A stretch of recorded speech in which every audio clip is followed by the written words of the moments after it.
This week on Supercars Talk, when four become one, it's a grand final showdown in Adelaide.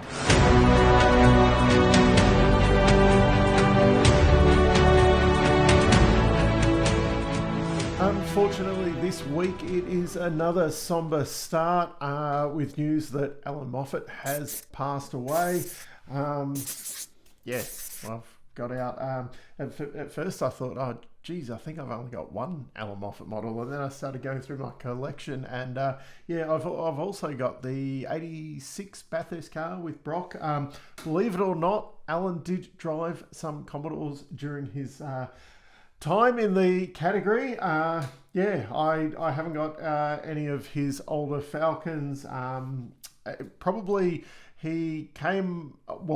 came into watching Australian Touring Cars, Supercars a bit late to really see Moffat. I vaguely remember kind of what would have been his last Bathurst in the Sierra, and then obviously you saw him just coming through as a team owner where for a couple of years with this, especially when I was more understanding of what was going on, they were a little bit of a laughing stock, I suppose, where they came out with the Carby engine in the EB first shot, and then I think it was Dick Johnson Racing actually gave them a EFI system for the car the next year because they were greatly down on horsepower. As I've got older and then going through and realizing what he did, and some really cool cars like the RX-7, and then obviously racing some Commodores, the Sierra days and all that, kind of all the brilliant things he did earlier on in the category, and then obviously fathering James, and James has had a pretty cool career of his own. Allan will be sorely missed, and just part of it. It's nice to have model cars and that, and look back at what these greats achieved in years gone by. Thanks for the memories, Allan. You will be missed. Now, for the big news this week, R&J Batteries will be staying with Andre Heimgartner next year on the Toyota Supra. That's it's not really big news, but that's a great news story that they will be continuing with Brad Jones Racing. Maybe we can have a bit cooler livery on the Supra. But the actual big news this week, Tickford has been finally purchased. They have been for sale for a while now. Altor Capital have bought them. Who are they? They're another investment kind of company. They're a part owner of Race, the consortium that owns Supercars. Rod Nash will remain a co-owner of the team, while Sven Burkhart's he has sold out. Day-to-day running will be the same with the team, with kind of Rod Nash, I suppose, overseeing the whole thing, while you got Simon Brookhouse as the team manager day to day. Also, news came out that Chris Stillwell bought into the team, bought a minor shareholding as well. The big questions, I suppose, why is kind of these capital investment people getting involved in a Supercars team? It doesn't seem like a great investment, but we have seen some very astute investors come into teams over the last few years. It's gone from that kind of where you had the race car driver building a race team to where now they're pretty serious investments, these race teams. I think that some of the money coming in is that people are expecting that the teams are a little bit undervalued at the moment, and with what Race has been doing, and now James Warburton coming back in, the sport will grow, and these assets will have a bigger value in a few years' time to what they do now. And then you either sell them, or maybe they're looking at the Formula One model, which is very hard in Supercars racing, but the Formula One model where now you're making money off the teams essentially, and they're getting massive valuations. maybe these people can see that kind of thing happening with supercars in the future. Other news this week is that Triple Eight have confirmed that they will be out of Super 2 and GT4 racing next year. This puts a big question mark on the Super 2 Commodore that they were building for the Gomersols. This was supposed to debut at Bathurst, and they then put it back. And now it looks like that Commodore is really on the back burner. I'm not sure how far along they are with it. But looking like Ben will be going to Tickford next year for his Super 2 campaign. Potentially the cars that Triple Eight has been running in Super 2 this year will be run by MSR in Super 2 next year. But will they need a brand new Triple Eight car or not? Then also, leading on to this, the confirmation that Super 2 will be running with Gen 2 cars until 2028. That is when they will convert over to Gen 3. So we've got 2 more years of ZB Commodores and Mutant Stangs before they go over to the Gen 3 platform. This, there was Triple Eight and I think Brad Jones Racing were the ones that were pushing to bring it in earlier, but the more smaller independent Super 2 teams, plus Tickford, who are actually doing really well at the moment, funnily enough, they wanted to push the Gen 2 out a little bit longer, essentially, to spread out the cost of those cars over a few years, because it will be a big investment to go to Gen 3 specs. Plus also by that time, there should be more and more Gen 3 cars available for the teams to purchase. Most of the excess ones at the moment have been purchased by collectors, because Triple Eight seem to be the only one that's really churned through them. Whereas by, next year, Brad Jones Racing will have a few extras kicking around while they convert their fleet over to Supras. I think Walkinshaws are building a few new cars at the start of next year. Guys like Matt Stone Racing, they'll probably have their 4th or 5th car kind of in the mix by that point. So there will be, quite a few second-hand ones kicking around that can flow down, whereas at the moment a lot of teams, they've kind of just got their main race cars and maybe a spare, and not a lot really available for sale right now. In other news this week, Brodie Kostecki has extended his contract with Dick Johnson Racing till the season 2030. Long-term commitments in this sport. I can see this one playing out though. They're building the team around him and all of that. He seems quite happy there. So I can imagine that will be a marriage that will continue, unlike some of the other ones that have been around.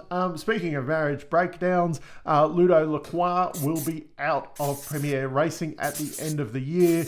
No surprises on that one with Roland Dane coming on board, and they have bad blood because, how dare Ludo leave Triple Eight and go to another team? So it was expected, I think, that he wouldn't be hanging around there with Ludo coming in. And finally, before we get onto the racing for the weekend, this could be a sad one, as it might be the final weekend of Mark Scaife and, surprisingly, Neil Crompton as the lead commentators of Supercars. So it has been expected for quite a while that Mark Scaife would be stepping back from lead commentator duties, with Garth Tander taking that role from next year. But it's also, it's come out this week that this may be the last weekend for Neil Crompton as well, which I don't think many of us were expecting. In my hope of hopes was that we were going to have a commentary team next year of Neil Crompton, Garth Tander, and then a presenter, probably not like a Jess Yates, but someone going back to the old days, like, a Lee Diffie or a Matty White or a Billy Woods in there. Someone who was, more your lead commentator. And then you had, Crompton and Garth doing the analysis and, focusing on the actual racing, while someone kind of did the main call. I personally think it worked best in, back in the older days. I mean, might be an interesting thing to go back and look at some of those older races and see what it was actually like. But I quite like the way the IndyCar commentary does. Well, not as much this year, but when you had Lee Diffie as the kind of, the anchor, and then you had a couple of drivers in there doing the bits and pieces. Potentially, though, James Courtney in the booth doing commentary, that is very unexpected. We thought he would be part of the commentary team, but not actually in the booth with Garth Tander on commentary duties. So that leads us onto the racing for the weekend, the grand final in Adelaide. It will be a big one. Motorsport Australia has said that they will not put up with race manipulation this weekend, with a €250,000 fine if you're caught manipulating the races. Now, what Ryan Wood did at Sandown, not considered race manipulation. Essentially, he was protecting his position on the road. He was racing for second in the race. That is fine. If Ryan Wood was to say, not break into the hairpin and take out a Brock Feeney, that would probably be classified as race manipulation. That's €250,000 fine though. I think it works out to be about 450,000 Australian dollars. So that would be a pretty big fine in anyone's case. As for the racing over the weekend, the big questions for the weekend are: how will the wildcard go? Terribly.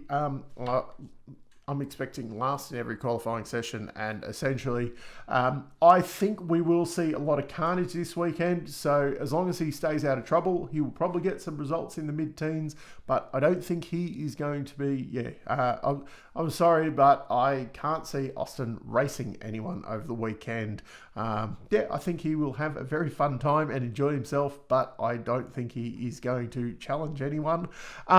Is this going to be Neil Crompton's last weekend? I would love to have an announcement beforehand, so at least we can kind of enjoy it. I was a massive fan of Scafie Racing, but his time is done. I don't think, in my opinion, I think Neil with a refreshed lineup next year, he should be in there, but we'll see how it goes.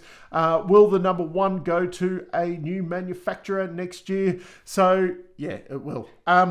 We got Triple Eight. They're two cars in there. They're switching over from Chevs to Mustangs. So if either of them wins, the number one goes. And Chaz Mostert, they're going from Ford to Toyota. So the number one will not be with the team that. Well, it will be with the team, but not with the manufacturer who wins it, because, as much as Kai Allen's not going to win the championship, is he? You watch him win that now. Will there be carnage on Friday as everyone fights to win that 50K? Fingers crossed that it makes it a ball terror of a race. I think a lot of people are going to be going hard for that, and I think some of the championship guys might just sit back a little bit on that one and let them kind of duke it out, so they can at least be there to fight on Saturday and Sunday. Because if you have a big one in Adelaide, you might not race for the rest of the weekend. And finally, will this finals format actually see excitement to the end of the race on Sunday, or will Brock Feeney win the first two races of the weekend and have a big enough lead that he can kind of cruise and collect over Sunday? I think we will see where it is, fought down to the wire, where you kind of, doing those calculations towards the end of the race on Sunday before, to kind of figure out right at the end who will be champion. Now, the track schedule over the weekend, it is 4 days of action. Thursday at 3:45 in the afternoon, there will be a 30-minute practice session. Not much on Thursday, but there is a lot of other categories over the weekend as well. So Friday in the morning, second practice session for 30 minutes. qualifying that will be a two-parter by the looks of things, and then 4:50 in the afternoon there will be the first race of 32 laps. That's not really a bad time. Should probably be able to get home to watch that. May miss qualifying in the afternoon, but yeah, should be able to get home in time to watch the race at least, or watch it not too far delayed so you probably don't get the results spoilt. Saturday we've got qualifying in the morning, another top 10 shootout, and then race 2 of the traditional 78 laps. That is another thing. The Saturday and Sunday will still be 250 kilometre races. Yeah, so you get the big. They haven't condensed those because of the 100k race on the Friday afternoon.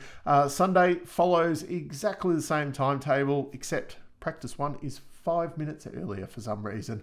But yeah, the traditional, now traditional ending to the season, of those 78 laps around the Adelaide Parkland circuit. Last year we had a very chaotic weekend where Jack LeBrock took off after the first practice session to be with his partner for the birth of their first child. That saw the debut of Cooper Murray with Erebus. Of course, he had done that wildcard earlier on in the year with Triple Eight, but yeah, we did get to see him with Erebus for the rest of the weekend. Then Richie Stanaway suffered a concussion in big accident in practice 3, which led to the confusing situation where they wanted new recruit Kai Allan into the car for the rest of the weekend, but Eggleston's and I think Supercars kind of stepped in and said, no.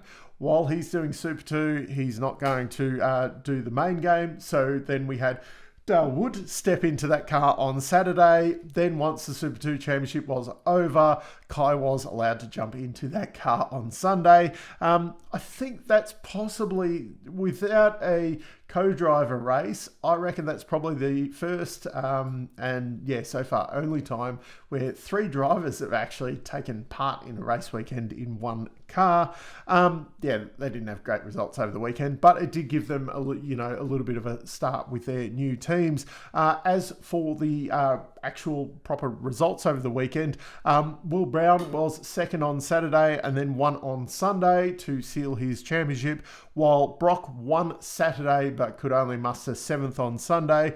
Chaz Mostert took second position on the Sunday, while the Tickford duo shared that third step of the podium, with Cam being third on Saturday and then Thomas third on Sunday.